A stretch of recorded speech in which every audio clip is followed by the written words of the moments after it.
Hola, ¿qué tal?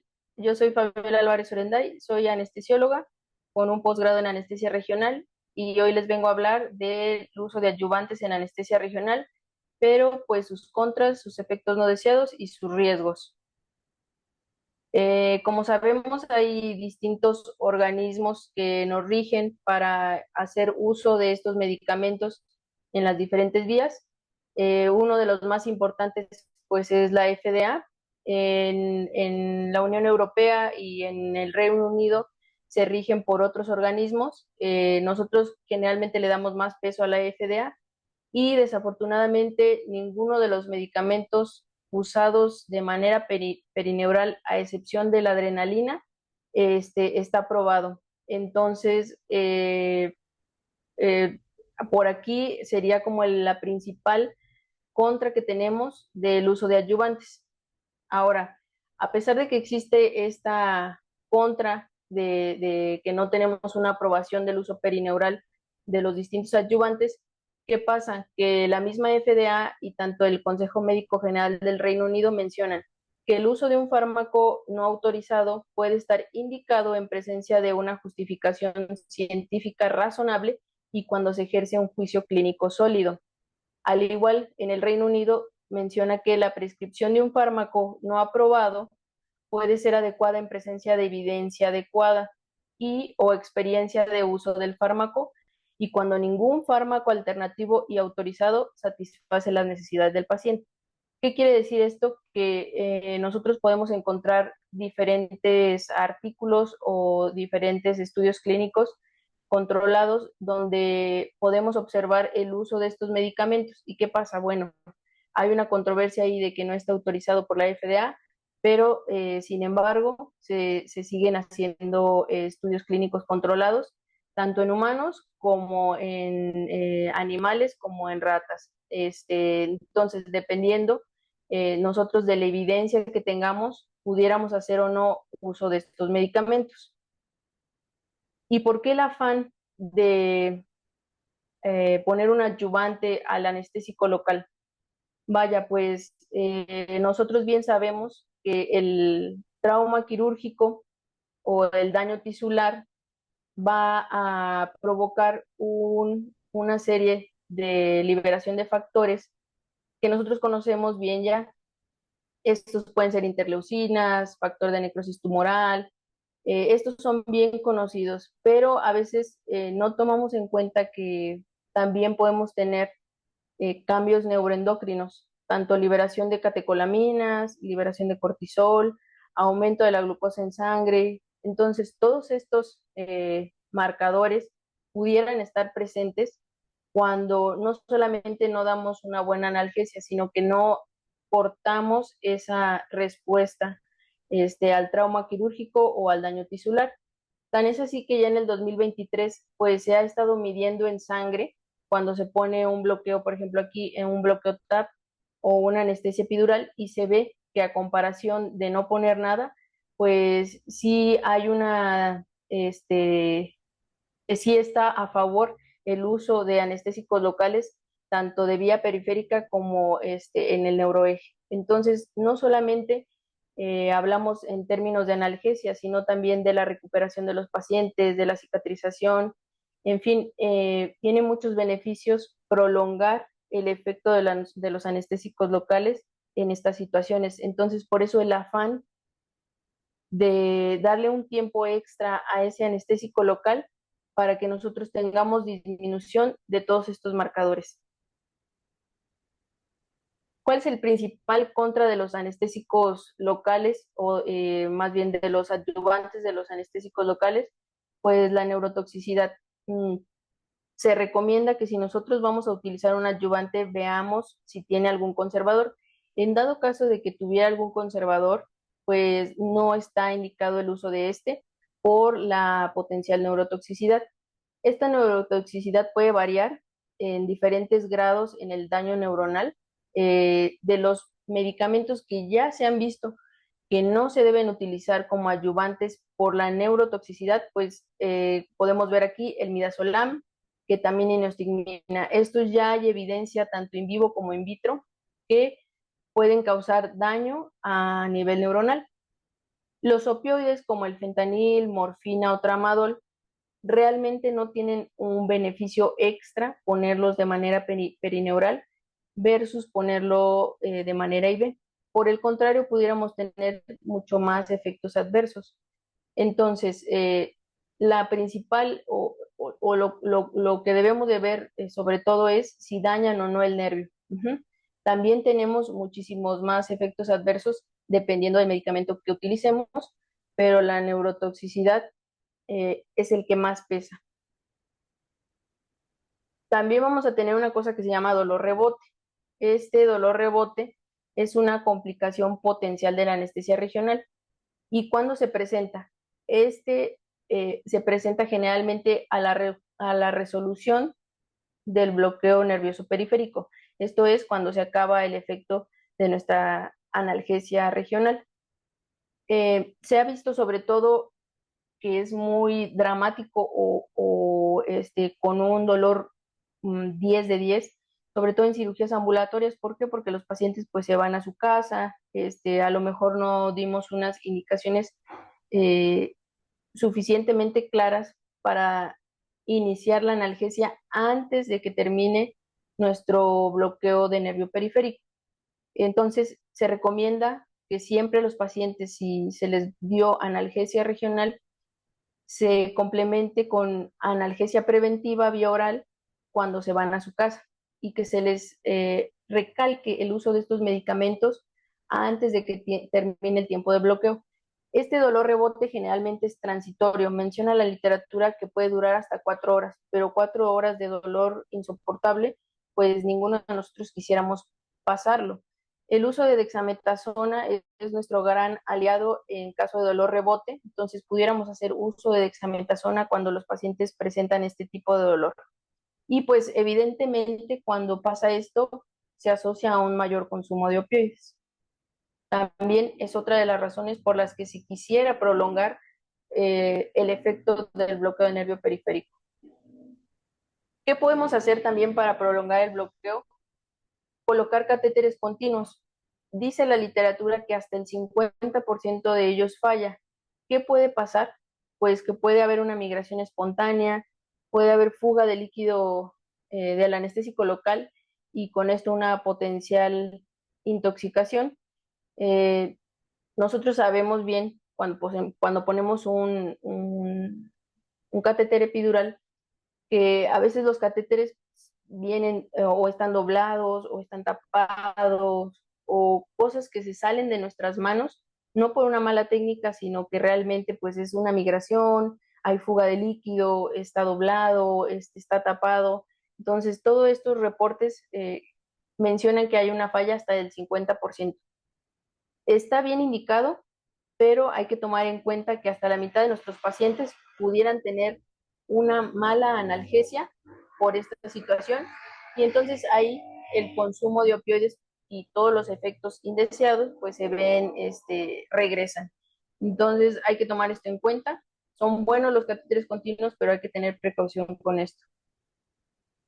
Vamos a ver adyuvantes que hasta ahora están reportados en la literatura y hasta ahora pues han beneficiado a los pacientes. Sin embargo, ahorita vamos a ver los contras o los efectos adversos que cada uno de estos tiene.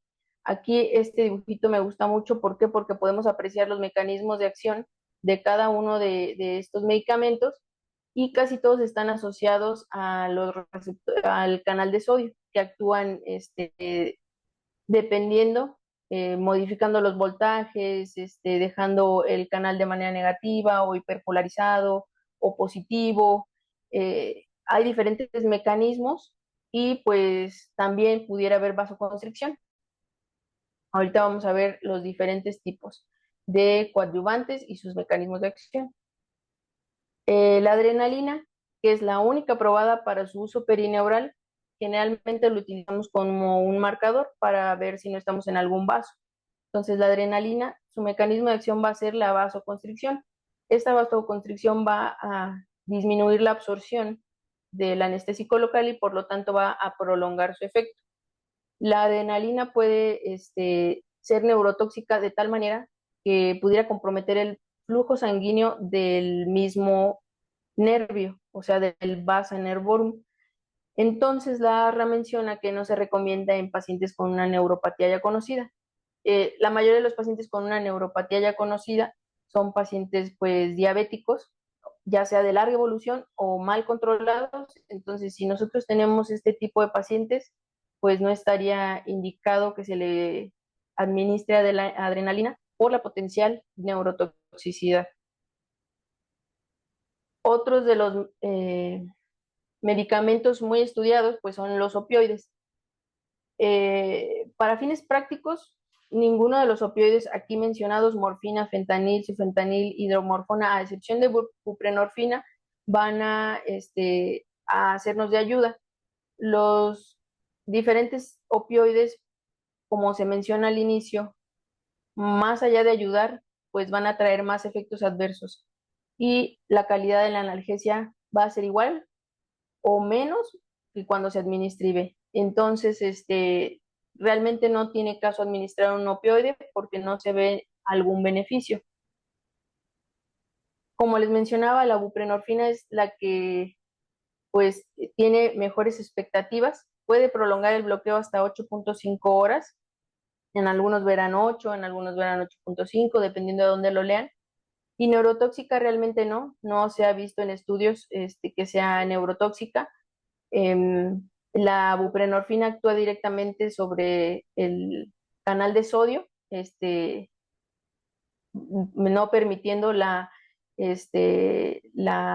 potencial de acción. Entonces, este es un mecanismo de acción y la dosis que está mencionada en los diferentes artículos, pues es de 100 a 300 microgramos.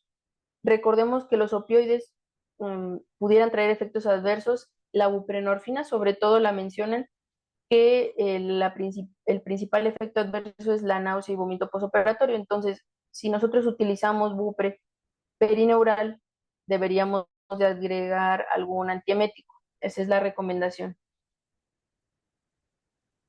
El magnesio, sulfato de magnesio, se ha visto en los diferentes estudios que no tiene como un cambio en el inicio del bloqueo motor y sensitivo, o sea, realmente no pasa nada, sino que también no pasa nada, no hay cambios ahí, pero es un analgésico muy prometedor, es de los más nuevos, no está tan estudiado como los otros, pero aquí hay que ver que nuestro paciente tenga una buena función renal. ¿Por qué? Porque pudiéramos tener una intoxicación por magnesio. Entonces, la precaución que debemos de tener con este medicamento es verificar que nuestros pacientes tengan una buena función renal y la dosis mencionadas en la literatura es de 150 a 600 miligramos perineural. ¿Qué pasa aquí con el magnesio? Bueno, pues que hay muchísimas cargas positivas, se queda la membrana hiperpolarizada y pues de esta manera ya no se permite pues que se ejerza un potencial de acción adecuado. Entonces, así es, esa es la manera en cómo prolonga el efecto de los anestésicos locales. La clonidina, al igual que la clonidina, al igual que la dexmedetomidina, pues tienen un mecanismo de acción muy similar. Estos son agonistas alfa-2 adrenérgicos y los efectos adversos, tanto bradicardia, hipotensión y sedación, son los mismos tanto en clonidina como en dexmedetomidina. ¿Qué pasa con la clonidina? Que hay reportes donde los pacientes pues presentan mayor ansiedad o sensación de ansiedad, mucho mareo y potencial caída. ¿Cuál es la dosis óptima de la clonidina a nivel perineural? Se ha reportado de 30 hasta 150 microgramos de manera perineural. Neurotóxica en estudios in vitro, tanto in vivo, no se ha visto que tenga neurotoxicidad, siempre y cuando pues no pasemos las dosis que ya están mencionadas en los diferentes artículos. Recordemos que pues nosotros nos vamos a basar en esto porque no están aprobados por la FDA. Entonces no hay que pasar de las dosis recomendadas en los diferentes artículos. Y pues la dexmedetomidina, como les mencionaba, es muy similar a la clonidina. Había ahí una controversia que si combinado con ropivacaína era neurotóxico, pues no se ha comprobado como tal y los estudios siguen y siguen de tal manera que la dexmedetomidina es de los finalistas, digámoslo así, de adyuvantes ideales. Esta fue aprobada en 1999 por la FDA para sedación, sobre todo en pacientes en terapia intensiva, y en el 2017 la Agencia Europea ya la aprobó tanto para sedación como para analgesia. Entonces, este es un gran salto para la dexmedetomidina y muy prometedor como un adyuvante para los anestésicos locales. Otro de los finalistas muy prometedor es la dexametasona, pero también es un coadyuvante muy controversial. ¿Qué pasa? Se ha visto que de manera perineural e IV es lo mismo. Entonces, ponerlo en las dos vías realmente no tuviera algún beneficio extra. Sin embargo, sí aumenta la analgesia, prolonga hasta 8 horas el efecto del bloqueo de nervios periféricos y la principal recomendación o las recomendaciones más actuales es no mezclarlo con ropivacaína. ¿Qué pasa? Que esta dexametasona al combinarlo se cristaliza o se precipita y pues pudiera causar un daño neuronal, pudiera ser ya neurotóxica al hacer la combinación. Entonces, no está recomendado su uso con ropivacaína específicamente, ya mencionada en los nuevos artículos. Su mecanismo de acción, uno muy interesante, aparte del que tiene sobre el canal de sodio, es vasoconstricción. Entonces, cuando nosotros tengamos un paciente con una neuropatía conocida, de igual manera hay que tener precaución del uso de dexametasona. Esta es una tabla donde nosotros podemos ver los adyuvantes que sí están aplicados en estudios clínicos controlados y son los que les acabo de mencionar, tanto epinefrina, buprenorfina, clonidina, dexmedetomidina, magnesio y dexametasona. Como pueden observar, desde el 2013 ya hay reportes en la literatura del uso de estos adyuvantes, desde el 2009. Hay diferentes estudios clínicos controlados y ya se especifican aquí las dosis que se deben de utilizar en cada uno de ellos, cuánto prolonga el bloqueo, si merece la pena o no utilizarlo para prolongar la analgesia y los diferentes efectos adversos de los medicamentos, que son los que ya mencionamos anteriormente. Aquí la controversia del uso de dexametasona, si se administra perineural o intravenosa. Como podemos observar, hay una serie de artículos, sobre todo en cirugías de artroscopía de hombro, donde se utiliza a ambas y donde pues realmente no hay como una diferencia significativa en la analgesia. Sin embargo, cuando se utiliza de manera perineural, sí vemos un cambio significativo en el inicio de acción del bloqueo, tanto motor como sensitivo. Entonces aquí sí pudiera generar un cambio la dexametasona perineural, acortando los tiempos de latencia, pero hay que tener cuidado al mezclarlo con ropivacaína. Una vez más, aquí mencionamos los diferentes mecanismos de acción de los diferentes adyuvantes. Este dibujito es muy bonito. Vemos aquí el efecto vasoconstrictor tanto de la adrenalina como la de la dexametasona. Entonces hay que tener precaución con eso. Y pues hay un adyuvante ideal, realmente no. Los dos finalistas que compiten aquí sería la dexametasona y la dexmedetomidina, cada uno con sus pros y contras. Como podemos observar aquí, no está bien claro si la dexmedetomidina es neurotóxica o no, entonces ahí queda en debate. La dexametasona se menciona aquí que en estudios in vitro pues se cristaliza o se precipita al combinarla con ropivacaína. Entonces, no hemos encontrado un adyuvante ideal, pero el que lleva las de ganar pues es la dexametasona. Acuérdense que hay que ver que no tenga ningún conservador y para poder aplicarla.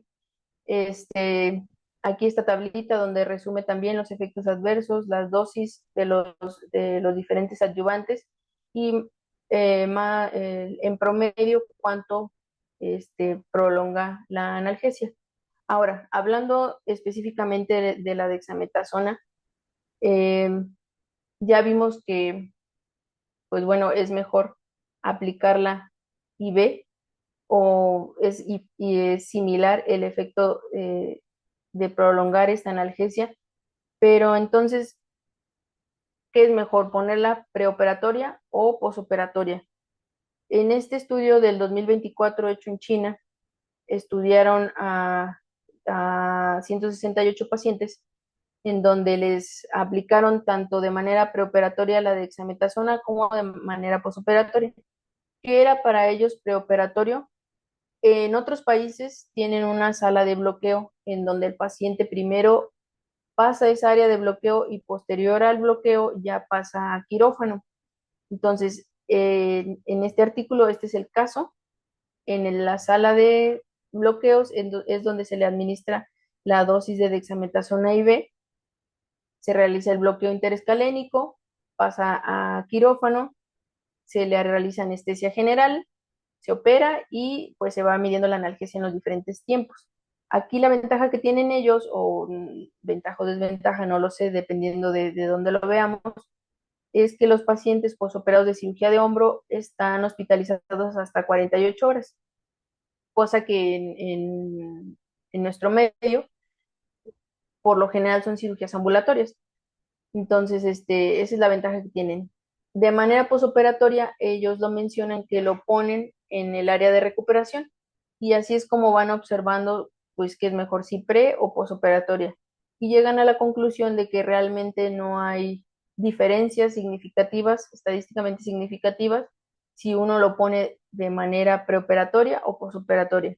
Sin embargo, hay artículos que promueven o el uso de esta dexametasona preoperatoria, hasta 1 hora preoperatoria. Y hablando de los dos finalistas de dexametasona contra dexmedetomidina, en este artículo italiano, me gustó mucho porque ellos, aparte de medir la analgesia, ellos hicieron una serie de cuestionarios en donde miden también la satisfacción del paciente y se basan también en si puede o no conciliar el sueño. Entonces, ¿qué vemos aquí? Que la analgesia es igual, sin embargo, los pacientes se sienten mejor o más satisfechos cuando se les administra dexmedetomidina. Tuvieron menos interrupción del sueño, conciliaron el sueño más fácilmente. Entonces, pues aquí la dexametasona va ganando versus la dexmedetomidina. Entonces, si nosotros buscáramos un ayudante ideal, pues podríamos decir que la dexametasona en estos momentos está ganando a la dexmedetomidina. Eh, no hay como tal uno ideal, no hay aprobación todavía para su uso perineural por la FDA, que es la principal contraindicación de utilizar estos medicamentos. En alguno de los artículos menciona que la dexametasona no ha sido aprobada hasta esta fecha para náusea y vómito posoperatorio. Entonces, estos procesos de aprobar medicamentos para otras cosas, pues tardan. Sin embargo, tenemos el respaldo de los diferentes estudios clínicos controlados que pues nos da seguridad de hacer uso de ellos. Acuérdense que no los debemos de utilizar de manera indiscriminada, hay que individualizar a los pacientes y pues no pasarnos de las dosis recomendadas para cada uno de ellos. Como conclusiones, ninguno de estos medicamentos investigados a la fecha cumple todos los criterios de coadyuvante ideal, pero la dexmedetomidina y la dexametasona demuestran la evidencia más favorable. Sigue sin estar claro si la vía de administración perineural o sistémica es superior y pues se recomienda el uso de dexametasona IV. Yo la verdad soy fan o era fan del uso de dexametasona perineural. Ninguno de mis pacientes tenía dolor rebote, la analgesia se prolongaba 24 horas, o un poco más, pero pues bueno, de repente se está lleno el cielo y hay que seguir las nuevas recomendaciones. Hay que utilizar dexametasona IV, no hay que mezclarla con ropivacaína si la vamos a utilizar de manera perineural. Para eso tenemos otro tipo de anestésicos locales como la bupivacaína y pues nada más. Cualquier duda, comentario, sugerencia, les dejo mi correo electrónico. Tenemos nuestra página en Instagram que se llama Anestesia Regional Potosina. Somos un grupo de 5 anestesiólogas de San Luis Potosí que hacemos regional. Y pues también soy miembro de SONAR, Educación, Sonatomía y Anestesia Regional. Muchas gracias.